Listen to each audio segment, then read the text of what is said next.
అసలు ఈరోజు మన పాఠం నహూము గ్రంథం 3వ అధ్యాయం 1 నుండి 10వ వచనం వరకు. నరహత్య చేసిన పట్టణమా, నీకు శ్రమ.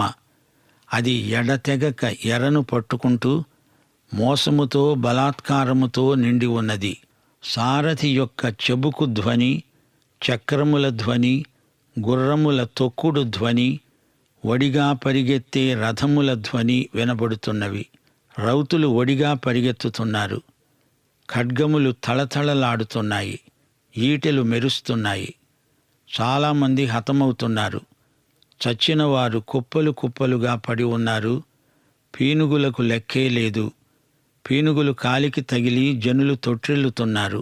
చక్కని దానివై, వేశ్యవై, చిల్లంగితనమందు జ్ఞానము గల దానివై, జారత్వము చేసి జనాంగముల మీద చిల్లంగితనము జరిగించి సంసారములను అమ్మివేసిన దానా, నీవు చేసిన అధిక జారత్వమును బట్టి సైన్యములకు అధిపతి అయిన యెహోవా వాక్కు ఇదే: నేను నీకు విరోధినై ఉన్నాను. నీ చెంగులు నీ ముఖము మీదికెత్తి జనములకు నీ మానమును, రాజ్యములకు నీ అవమానమును నేను బయలుపరుస్తాను. 10 మంది ఎదట నీ మీద మాలిన్యము వేసి నిన్ను అవమానపరుస్తాను. అప్పుడు నిన్ను చూచే వారందరూ నీ వద్ద నుండి పారిపోయి అంటారు, నీనివే పాడైపోయిందే, దానికోసం అంగలార్చేవారెవరు? నిన్ను ఓదార్చే వారిని ఎక్కడి నుండి పిలుచుక వస్తామో? సముద్రమే తనకు ఆపుగా, సముద్రమే తనకు ప్రాకారముగా చేసుకొని బహుజనముల చేత చుట్టబడి నైలు నది దగ్గర ఉండిన నో అమోను పట్టణము కంటే నీవు విశేషమైన దానవా? కూషీయులు, ఈజిప్టు వారు దాని శూరులయ్యారు. వారు విస్తార జనముగా ఉన్నారు. పూతువారు, లూబీయులు నీకు సహాయులై ఉన్నారు. అయినా అది చెరపట్టబడి కొనిపోబడింది. రాజమార్గముల మొగలయందు శత్రువులు దానిలోని చిన్న పిల్లలను బండలకు వేసి కొట్టి చంపారు. దాని ఘనుల మీద చీట్లు వేసి దాని ప్రధానులనందరినీ సంకెళ్లతో బంధించారు. శ్రోతలు వింటున్నారా?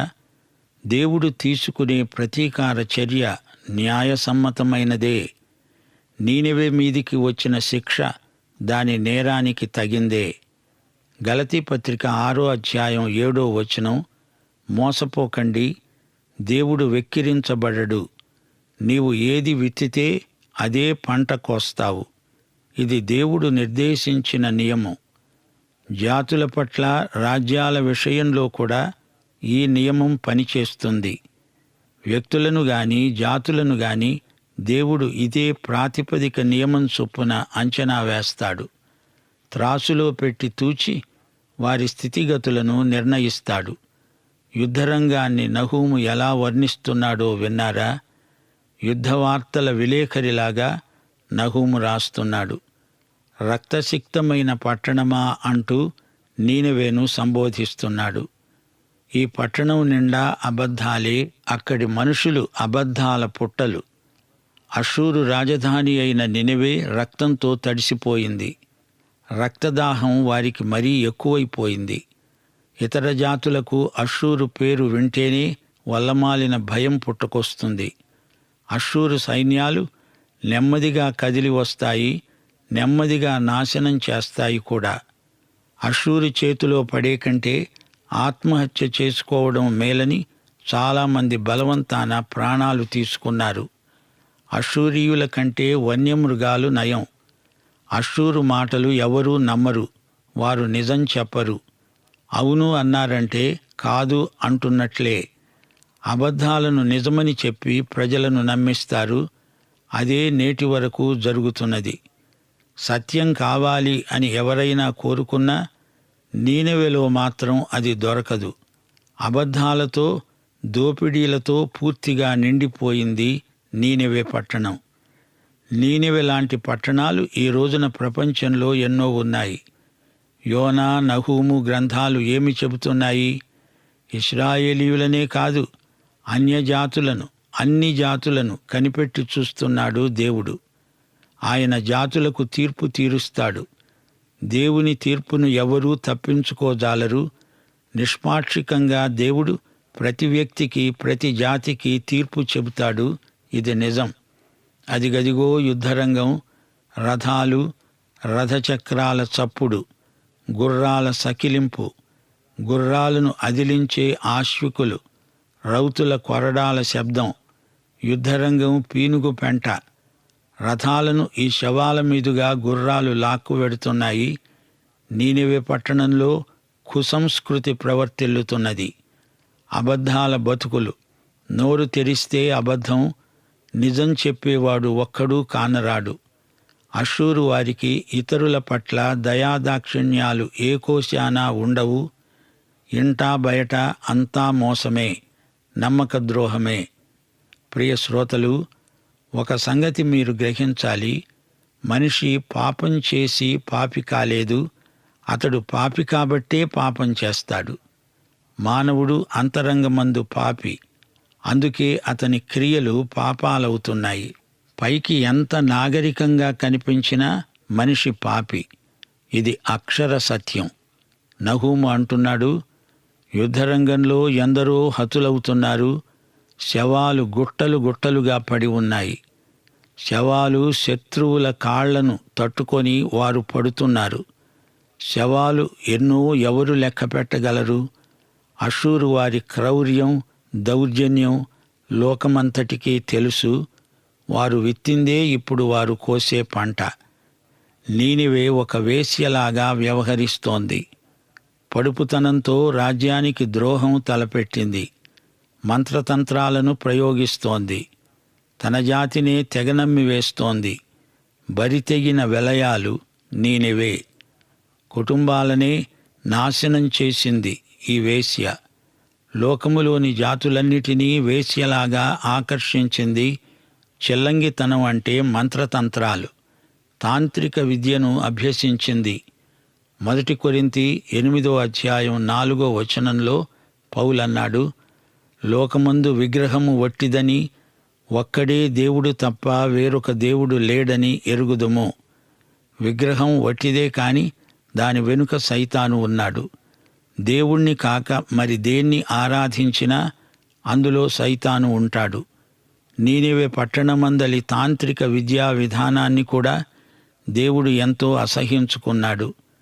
ప్రకటన గ్రంథంలో భ్రష్ట సంఘం ఒక వేశ్య అని చెప్పబడింది. ఈ చెడిపోయిన సంఘవేశ్య మంత్రతంత్రాలను ప్రయోగించింది. వాక్యానుసారమైనవి కాని అద్భుతాలు తాంత్రిక విద్యా సంబంధమైనవి అని వేరే చెప్పనక్కర్లేదు. లేఖనాలకు సరిపోని విచిత్రమేదైనా దేవునికి సంబంధించినది కాదని మనము తెలుసుకొని ఉండాలి. దేవుడు అద్భుతాలు చేస్తాడు, సైతాను నకిలీ అద్భుతాలు చేస్తాడు. ఈ తేడాను పసిగట్టలేని అమాయకులు సైతాను చేతిలో మోసపోతారు. సైతాను దేవుణ్ణి అనుకరించే ప్రయత్నం చేస్తుంటాడు. నకిలీ క్రీస్తుగా, వెలుగుదూతలాగా కనిపిస్తాడు. ప్రజలను భారీ ఎత్తున మోసం చేస్తాడు.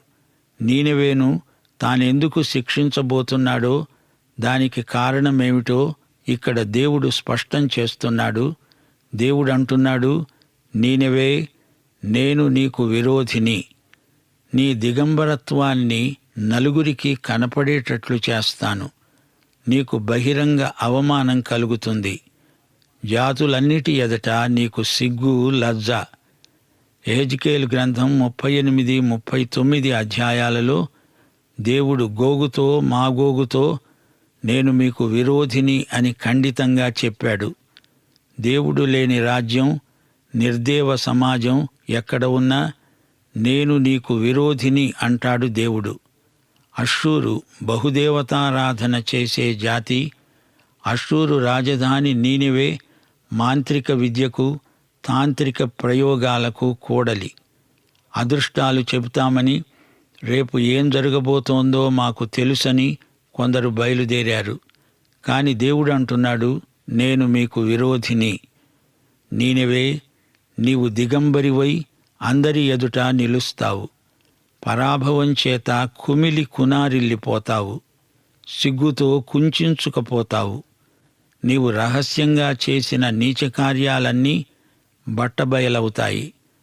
అష్షూరు జాతి నలుగురిలో నగుబాట్ల పాలవుతుంది. ఒక గొప్ప జాతిగా ఒక వెలుగు వెలిగింది, అంతలో ఆరిపోయింది అష్షూరు జాతి.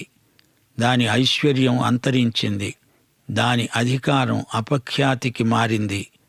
అష్షూరు జాతి కుప్పకూలిపోయింది, మళ్ళీ మరెన్నడూ అది తల ఎత్తుకోలేకపోయింది. దేవుడు తగిన రీతిలో అష్షూరుకు గుణపాఠం నేర్పాడు. నీ మీద బురద పడుతుంది, అందరూ నిన్ను చూచి ఎగతాళి చేస్తారు. నీ అవమానం దుర్భరమవుతుంది, అందరికీ నీ స్థితి హాస్యాస్పదమవుతుంది. నీ గుట్టు రట్టు చేస్తాను. ప్రియ శ్రోతలు వింటున్నారా? భూగర్భ పరిశోధకులకు ఈ మధ్య తవ్వకాలలో దొరికిన అవశేషాలను బట్టి ఈ ప్రవచనాల నెరవేర్పు ధృవపడుతోంది. లోకంలోని జాతులకు ఏ విధంగా తీర్పు తీరుస్తాడో దేవుడు ఈ గ్రంథంలో తేటగా చూపుతున్నాడు. దేవుడు నాడు నేడు సదాకాలము ఒకే రీతిగా ఏకరీతిగా ఉన్నాడు. ఆయన మారని దేవుడు. శ్రోతలు, మనలో అందరూ ఎవరికి వారే తమ జాతి కోసం దేవునికి ప్రార్థన చేయాలి. దేవుడే మనల్ని కాపాడాలి. జాతుల భవిష్యత్తు ఆయన చేతిలోనే ఉంది. అష్షూరు దిగంబరత్వాన్ని చూచి అందరూ పారిపోతారు. నీనెవే పాడైపోయింది, దాన్ని చూడలేము, అసహ్యమనిపిస్తోంది అంటూ అందరూ దాన్ని చీకొడతారు. దీనికోసం ఏడవాలనిపించటం లేదు, దీనికి ఆదరణ కాదు, నిరాదరణే తగింది అంటూ అందరూ గుసగుసలు పోతారు. నీనెవే శిథిలాల మీద ఎవ్వరూ కన్నీటి బొట్టు రాల్చడానికి కూడా ఇష్టపడరు. ఆదరించే దిక్కులేదు. ఎవరి సమాధి కార్యక్రమానికైనా బంధుమిత్రాదులు వస్తారు, సంతాపం వెలిబుచ్చుతారు. కాని నీనెవే, నిన్ను గురించి సంతాపపడేవాడు ఒక్కడూ ఉండడు. నీ గతి ఎంత దయనీయమో! నీనెవే పీడ విరగడైందని అందరూ ఊపిరి పీల్చుకుంటారు. ఈ ప్రవచన వాక్కులు అక్షరాలా నెరవేరాయి. నీనెవే నాశనమైంది, అయ్యో అనేవాడు ఒక్కడూ లేడు. నీనెవే దౌర్భాగ్య స్థితిలో నీకు నీవే సాటి. నో అమోను పట్టణం కంటే నీనెవే నీవు గొప్పదానివా? ఈజిప్టులో ఉత్తరాదిన ముఖ్య పట్టణం పేరు నో అమోను. నో అమోను నగరంలో ఫరోలు నివాసముండేవారు. వరుసగా 20 మంది ఫరో వంశాలకు నో అమోను విడిది స్థలం. గ్రీకు వారు, రోమనులు నో అమోనులోని శిల్పకళా వైభవాన్ని ఎంతో మెచ్చుకున్నారు. ద్యుపతి అనే దేవతను అక్కడ ఆరాధిస్తారు. నో అమ్మోను నగరం నైలు నదికి ఇరువైపులా నిర్మించబడి ఉంది. ఆ నది ఒడ్డున దేవతా విగ్రహాలెన్నో ఉన్నాయి. కర్నాకు, లక్సోరు అనే ఆరాధ్య దేవతలున్నాయి. 39 కిలోమీటర్ల పొడవున వాటి శిథిలాలు పడి ఉన్నాయి. మనం చూడవచ్చు. నో అమ్మోనుపై శాపం నిలిచి ఉంది అని ఇర్మియా 46 అధ్యాయం 25 వచనంలో చెప్పబడింది. నోలో ఉండే ఆమోను దేవత. ఎహెజ్కేలు 30 అధ్యాయం 14 నుండి 16 వచనం వరకు నైలు నది వరదలు వచ్చినప్పుడు, గట్లు పొర్లి పారినప్పుడు ఆ నది సముద్రంలాగా కనిపిస్తుంది. నో అమోనుకే అంత గతి పట్టిందంటే ఇక నీనెవే నీదేమి లెక్క అంటున్నాడు ప్రవక్త. నో అమోనును నాశనం కానిచ్చిన దేవుడు నీనెవేను వదులుతాడా? ఈ లోకంలోని రాజ్యాలన్నిటికి పైన దేవుని సింహాసనమున్నది. యేసే సింహాసనముపై కూర్చొని ఉన్నాడు. నో అమ్మోను ఎలాంటి నగరం? సముద్రమే దానికి ఆపు, సముద్రమే దానికి ప్రాకారం.